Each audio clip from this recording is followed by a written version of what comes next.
امام ابن سیرین رحمۃ اللہ تعالیٰ علیہ بہت بڑے عالم دین اور عبادت گزار تھے۔ ان کی بہن کا نام تھا حفصہ بنت سیرین۔ بصرہ میں یہ بہت بڑی عابدہ اور زاہدہ مشہور تھی۔ یہ رات میں اللہ کی عبادت کرتی ہیں اور ہر رات آدھا قرآن پاک نفلوں میں تلاوت کیا کرتی تھی، اور رات کو عبادت کرتے کرتے جب چراغ کا تیل ختم ہو جاتا، چراغ گل ہو جاتا، تو ان کی عبادت کی وجہ سے ان کا کمرہ روشن رہتا تھا۔ چراغ بجھ ہو گیا لیکن روشنی رہتی۔ حضرت رابعہ بصریہ رحمۃ اللہ تعالی علیہا ساری رات اللہ کی عبادت کرتی رہتی، مرتے دم تک کبھی رات کو سوئی نہیں اور اللہ کی عبادت۔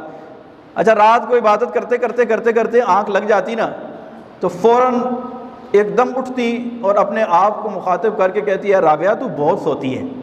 اے رابعہ، لیکن اللہ والوں کا کیا حال ہوتا تھا، کہتی رابعہ تو بہت سوتی ہے، کتنا سوئے گی، مرنے کے بعد قیامت تک سونا ہی سونا ہے، اٹھ اور اللہ کی عبادت کر۔